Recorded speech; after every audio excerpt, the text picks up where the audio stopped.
Зайнидин, сперва, конечно, поздравляем. Как они смогли вас убедить? Вопрос хороший.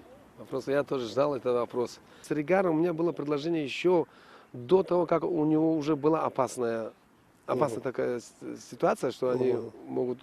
решалась игра с Хаджентом. Это в прошлом сезоне, да? Да, да, это в прошлом сезоне. У них уже решалось с Хаджентом. Решалось. Вот то, что я как Гуиба знаю, хорошо знаю, мы с ним знакомы, так, дружим так. И когда команда упала с высшей лиги, он ко мне опять обратился, позвонил.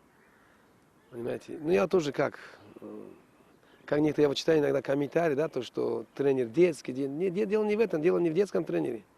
Дело в том, что допустим, даже детский тренер, что я и работал, и в высших лигах работал до этого детский. Просто я люблю эту профессию. А тут я не смотрю на это, детский или взрослый. И поэтому, когда он меня попросил, я так тоже задумался, с первой лиги. Я даже вот команде и начальником команды и Хасилу Пархару и Равшан Кулябу еще было предложение. Говорил за счет чего? За то, что я хочу начать с первой лиги. С первой лиги. Почему? Потому что надо как-то поднимать вот уровень этой команды с первой лиги в высшую лигу, чтобы она была уже подготовлена к высшей лиге. А чтобы сразу брать высшую лигу, я не мог, да, это ответственность, честно говоря, ответственность тут брать. И когда он сделал мне это предложение, эта команда была в первой лиге. Да, да. Я дал руку. И по итогам прошлого сезона Ригар был в первой лиге. Да, в первой лиге. Мы с ним уже договорились, все, что я буду работать в первой лиге. Вот видите, судьба какая. Судьба так упала, что было разрешено участвовать в высшей лиге. А как отступать? Я хотел, говорю, а как еще? Ты говоришь, слово дал, руку дал. Вот пришлось остаться. Поэтому. Ну, сейчас какая-то там форс-мажорная ситуация получается, что вот в первой лиге без легионеров можно играть. Даже нельзя вот приглашать легионеров. А сейчас 20 числа уже заканчивается трансферное окно в Таджикистане. Как быть? Ну вот поэтому я же хотел, как говорится, уйти. А как говорю, что здесь высшая лига, я не могу ответственно попробуй, говорит, я в тебя, говорит, верю. Это раз. Во-вторых, он мне еще что сказал, что эти ребята, можно сказать, больше 100%, например, процентов 70 остались. У них большое взаимопонимание между собой. Эти же ребята играли в том году в высшей лиге. Да. Понимаете? Вот это только вот это плюс один. И вот сейчас то, что, да, как говорится, быстро с корабля на бал сразу, как они сейчас в высшую лигу попали. То, что есть, он как начальник команды, молодец, он быстро сейчас нашел и легионеров, и тех, и вот. Поэтому сейчас, у меня осталось вот как вы говорите, уже 6 апреля уже начинаем. Я тоже сказал, то, что входит, например, в мою философию, как команду готовить, подготовительный этап. Я не прошел, говорю, как вы, ребята, говорят, готовы, ребята уже, говорят, готовятся к первой лиге. Я даже вот сейчас не приглашал своих помощников. Я оставил помощников с этого же города, с Ригара, чтобы помогали. Как они знают, они участвовали в этой высшей лиге. Вот они помогают, да, уже знакомиться с ними не надо было, я их всех знаю. Там это Холбеков, Фарод, Абдло, я их всех знаю, Чори, мы знакомы раньше, тоже когда я работал в Ансул Кулябе в высшей лиге. И играли между собой. Ребята хорошие, я не хочу. И вот они сейчас помогают, рядом со мной стоят, я спрашиваю, чем вы занимаетесь. В принципе, общая физическая подготовка, можно сказать, они тоже, Ригар, это тоже, можно сказать, школа хорошая. Вы познакомились с командой уже? С командой, да, знакомы первый день сразу пришли, познакомились. Как приняли обсудили. Вас? Понимаете, там, можно сказать, очень тоже моих воспитанников. Мои воспитанники. И те ребята, с которыми очень много встречаюсь, это выходцы из нашей школы, Республиканской школы высшего спортивного мастерства. То есть проблем нету? Проблем пока нету. Хорошо меня приняли, хорошо начали, я все объяснил свою ситуацию, как ребята будем работать. Шутки до тренировки, после тренировки, во время процесса работы, значит, мы должны работать. Все, шутки в сторону. Атмосфера хорошая. А на каких условиях вы подписали контракт? На каких условиях? Да. Годовой? Пока год.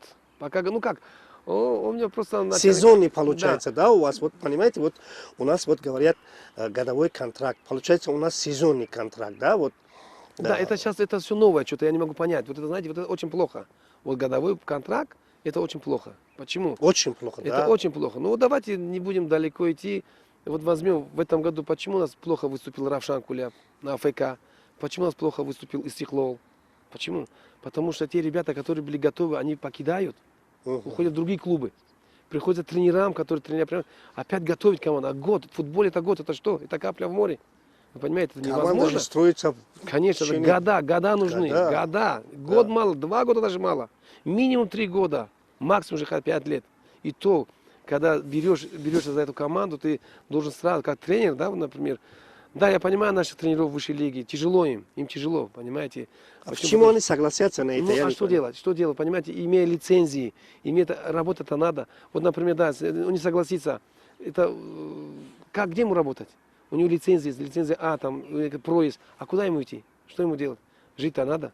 И вот поэтому некоторые тренеры соглашаются на эти условия, идут работать. И понимаете, вот то, что год, который они работают, это мало.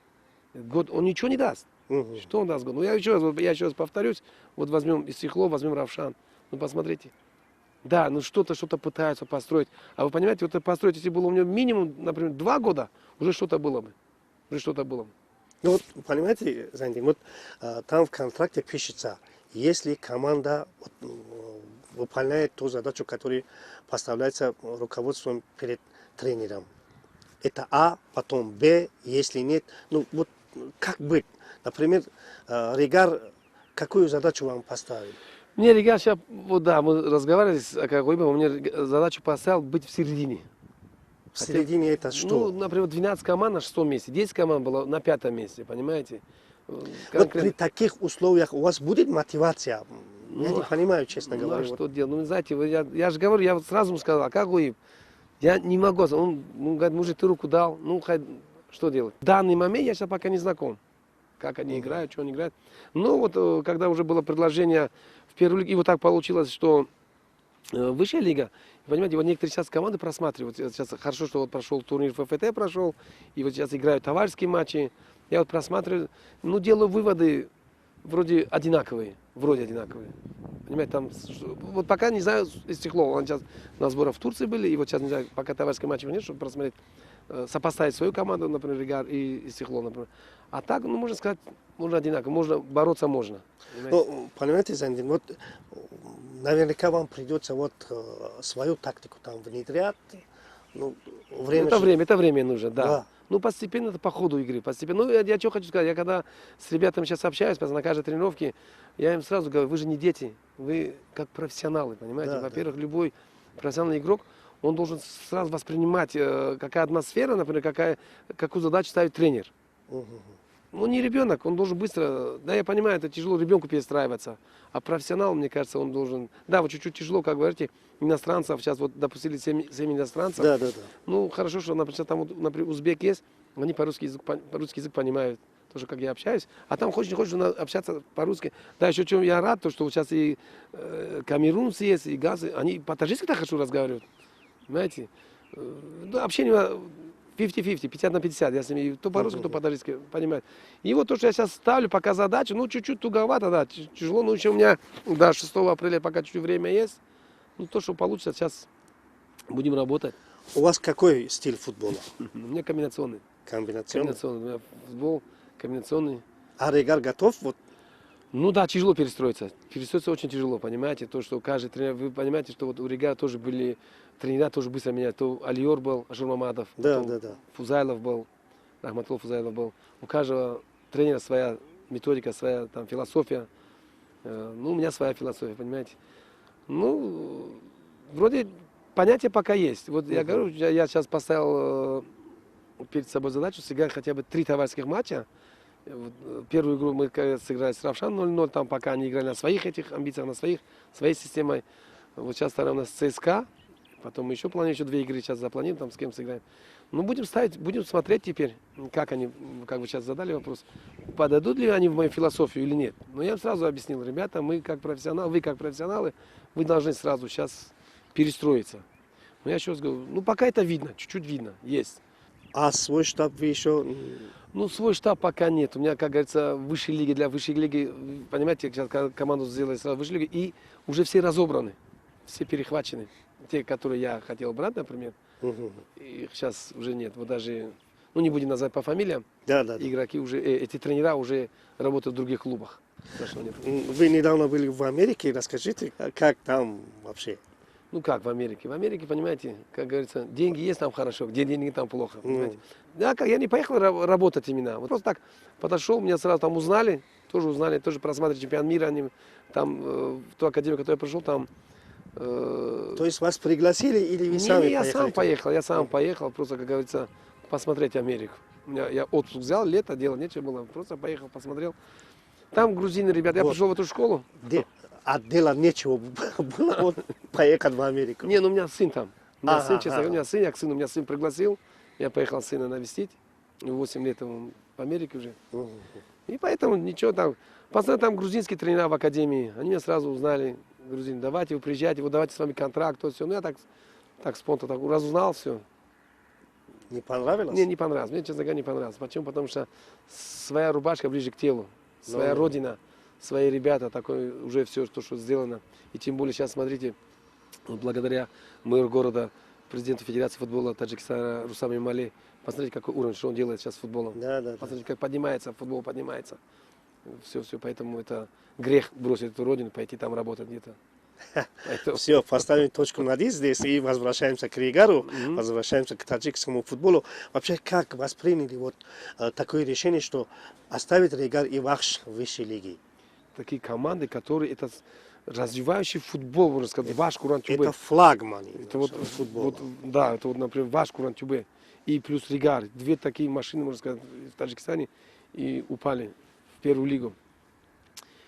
Ну, не знаю, вот мне кажется, скучно было без них, наверное, поэтому опять назад вернули. Не знаю почему. Ну, я рад лично. Первый тур вы с кем будете играть?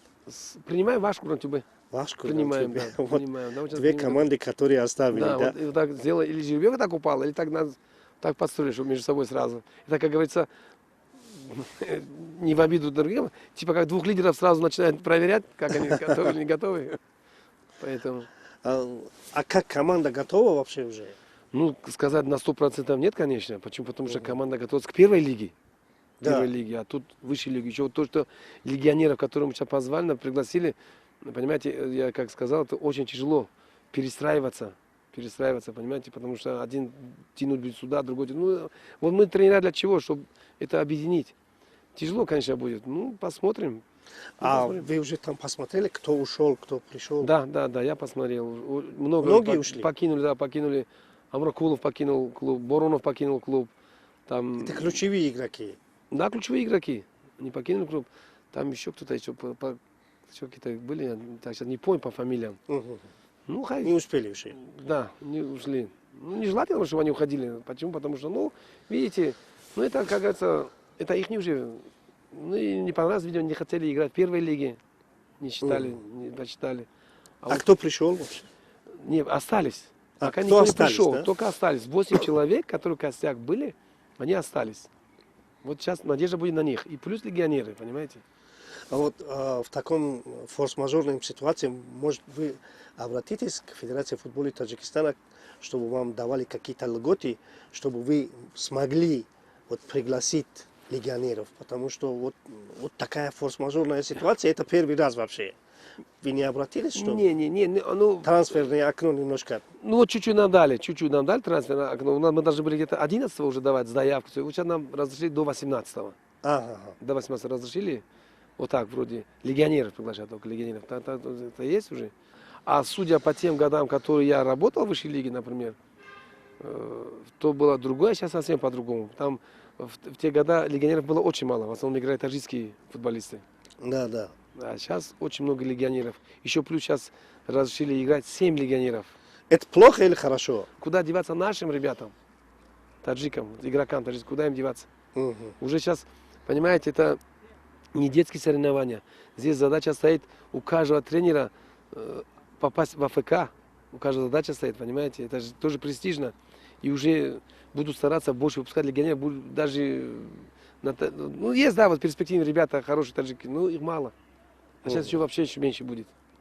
Поэтому я лично не согласен, чтобы было 7 легионеров. Ну, было 5 было, то нормально. То 5 то много, например. Ну, 5 то было нормально. Ну, как это, не мне судить, там виднее, понимаете. А какие позиции в Ригаре вы хотели укрепить? Атакующую линию. Атакующую линию. У меня сейчас пока очень мало, как бы, судя по одной игре, которую я сыграли, нападающих пока у меня мало. Ну, не знаю, сейчас говорят, должны подъехать там. Откуда, не знаю, сейчас должны подъехать еще кто-то. Или пока их нету. Что-то должны подъехать, ну, не знаю, кто они. А так,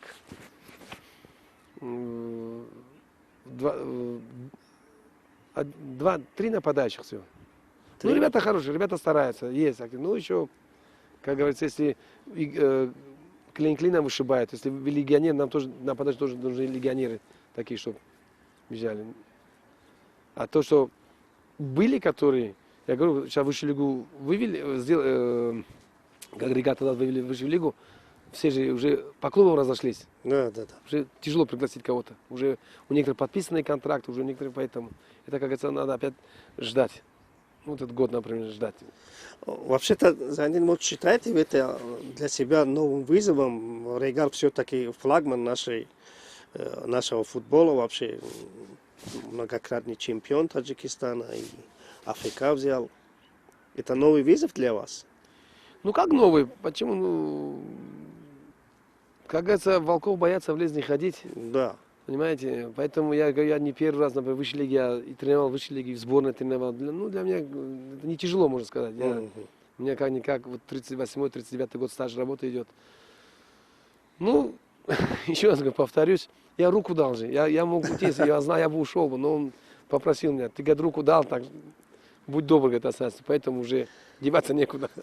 Понимаете? Есть такие аспекты, что решают другие. Нет, все мне. Да? Вот мы, вот как мы как раз говорили, все, говорит, только руководишь ты. Руководишь парадом только ты. И все. Почему? Потому что ответственность на главном тренере. Везде, вот я даже, я не знаю, как в других клубах, я очень много слышу, очень много, как вы тебя вопрос задали, что некоторые тренера не сами рулят. Да. Понимаете? Это неправильно. Да, и тот тренер, который соглашается с этим, это даже не тренер. Понимаете? У каждого тренера есть свое, должен свое он выдумать. Например, как ты должен видеть команду, как ты ее хочешь видеть, а не так, как, ну, там, кто там рулит, чтобы он видел команду. Но если он видит команду, пускай тогда он тренирует. Понимаете? А вот почему у нас лицензии проходят, это проходит. Ну, тренер, он же должен мотивировать, он должен сам для себя делать команду. А тут, он, например, хочет сделать, а тот, который им рулит, например, он хочет вот так. Ну, это уже не А в Равшане была такая ситуация? Не, ни в коем случае. В Равшане мне тоже все доверили самому, что даже вот Мирахмед Гайрат, он даже не вмешивался, даже вообще ничего не говорил. Не Хотя он тоже хороший тренер. Кто? Да, Гайрат. ну, видите, его понесло на начальство. Да. Думает, свысока все виднее. Ну, не будем его обсуждать, да. Ну, такого не было. Давление вообще, даже я вот был советником Хасилоти Нуруло, он тоже давление не создавал, ничего не создавал. Ну, я говорю, зависит от тренера, как он себя поставит. Я же говорю, есть такие тренера, которые не могут рулить. Это устно все соглашается, да? Не подписывается, а устно соглашается, что все. Ну, может быть. Я лично еще раз говорю, я, как говорится, по своей работе я не боюсь. По своей работе. Я вот, например, не буду себя тоже там супер-пупер назвать, там, кто я там. Ну, то, что надо, как я хочу, я так и ставлю команду. Как я хочу, так и. Поэтому каждый тренер должен свое громкое я ставить, что ты тренер. Ты мотивируешь командой, ты рулишь командой. Вот тогда, пожалуйста. Зайнин, не дай бог, конечно, но если Ригар не возьмет 6-е место. Ну, был, да, такой разговор был тоже. Он мне сразу подчеркнул, что я тебя не буду увольнять, сам уходи. Честное слово. В смысле, сам уходи? Ну, есть неприятно, когда говорят тебе, мужик, ты не выполнил, как говорится, сказал, но не сделал. Тогда такой намек, что сам подписан и... То есть Ригар, если займет 7-е место, вы не сами... не седьмое. Вы сейчас как сказали, с высшей лиги упадет или... Не, я имеете в виду, что задача, которая 5-е место, да? Да, 6-е место вы сказали. Не, ну как-то сказал середина. Ну, мы будем считать... Если 12 команд, то 6-е, середина это 6-е место. Ну да, середина. Ну так, или шутка так сказал, не знаю. Ну, самое же не уронить команду, понимаете, не уронить. как это было, вот, например, в 23-м году. Не, если честно, я не понимаю, например, Регар, я как сказал, флагман, один из флагманов нашего футбола, вот, понимаете, и взял Зайниддина Рахимова, такого великолепного тренера, такого выдающегося футболиста, тренера, и поставил задачу взять 6-е место. Почему не в тройку, почему не в АФК? Ну, понимаете, ну, вы меня слишком много раз хвалили, спасибо за комплимент. Я ему сказал, когда мы ехали в Ригар, я ему тоже очень много объяснил. Я ему тоже говорил, тоже вот так, вот так. Но как вы сейчас сказали, третье, ну невозможно сразу. Я почему говорю, за год команду, я ему сразу так говорю, за год команду я не могу. Если вы хотите команду взять первое или второе, третье место, полностью берите Барселону или Реал Мадрид. Пожалуйста, берите, они вам будут первыми задавать. Год мало. Год мало. Год это мало. Очень. Я с ним тоже поговорил. Да, я ему сказал, тоже, я тоже тебе не обещаю, но я постараюсь удержаться в этом году, постараюсь удержаться во втором сезоне, если я останусь тоже в Риге, если, например, там какие форс-мажоры, если не произойдут, мы будем потихоньку карабкаться наверх. О. Вот за третий год тогда я тебе могу только третье место дать. А первое, второе я тебе сейчас сразу не обещаю, это нелегко это сделать. Там тут все зависит, еще раз говорю, от штаба, от атмосферы, понимаете, от как я игру поставлю. Ну а кто его знает? Вот, видите, с первой лиги сразу высшая лига. Ну, а кто? Или пан, или пропал, или туда, или сюда. Или... Я думаю, у вас получится. Дай Бог. Каждый тренер, каждый он верит в себя. У каждого тренера стоит задача стать чемпионом. Если вот ребята, с которыми мы заканчивали курс А, который мы проходили, Исмаилович с Узбекистана, инструктор был, у нас тема была другая, но была такая задача, чтобы не упасть. Если честно, я всегда мечтал, чтобы вы были в высшей лиге. Вот, понимаете, вот если вот, перечислять все тренера, которые у нас в высшей лиге работают, они достойные тренера, и вы достойные Зайниддин, честно говоря. Поэтому я очень рад,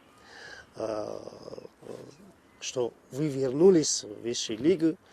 Я уверен, что Ригар не то, что там 6-е место, а попадет в тройку.